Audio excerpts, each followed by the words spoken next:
Monsieur le chef d'équipe PAIJ, Messieurs les membres du comité technique régional, distingués invités,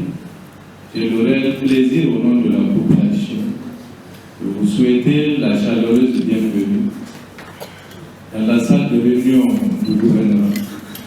à l'occasion de l'ouverture officielle de la réunion du comité technique régional de suivi du programme de l'éducation et de l'alphabétisation des jeunes. J'appréhende également cette occasion pour remercier tous ceux qui ont honoré de leur présence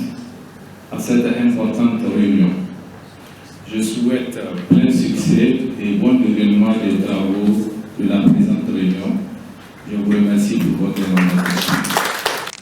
C'est avec un enseignement que je prends la parole à cette circonstance solennelle qui consacre le lancement des assises de la première réunion ordinaire du comité technique régional de suivi des activités du programme d'éducation alternative des jeunes PEAJ autour de l'année 2026. Permettez-moi de souhaiter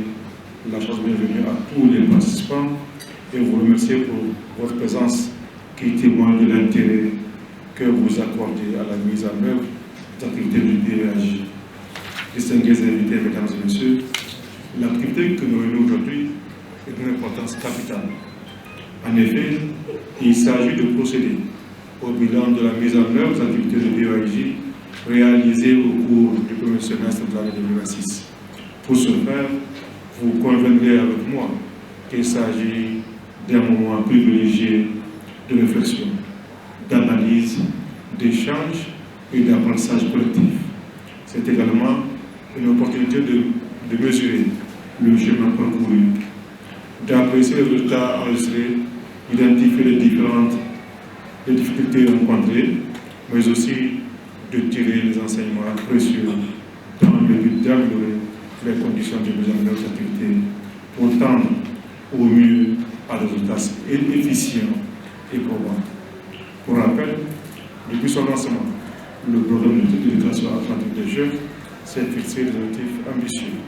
visant principalement à offrir aux enfants âgés de 9 à 14 ans des alternatives d'intégration scolaire, de formation professionnelle et d'insertion socio-professionnelle. Ce objectif cadre parfaitement avec la vision de notre pays sous la conduite éclairée de son Excellence, le président Abdourahmane Tiani, président de la République, chef de l'État, et son Excellence Ali Mohamed Lamine Zaine, Premier ministre, qui place les secteurs de l'éducation et de la formation au centre de la priorité.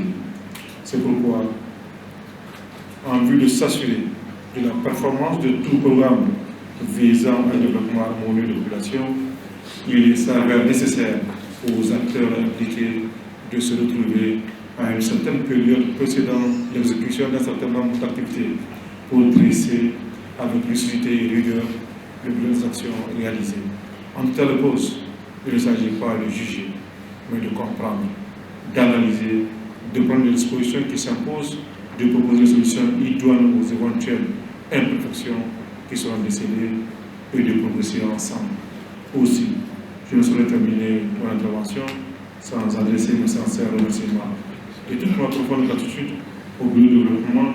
de la coopération suisse et à l'ONG Suisse Contact pour leur indéfectible accompagnement multisectoriel et multiforme pour le développement de notre région. Sur cette note, je déclare ouvert les travaux de la première réunion du comité technique régional de suivi du PAJ au titre de l'année 2026 de la région de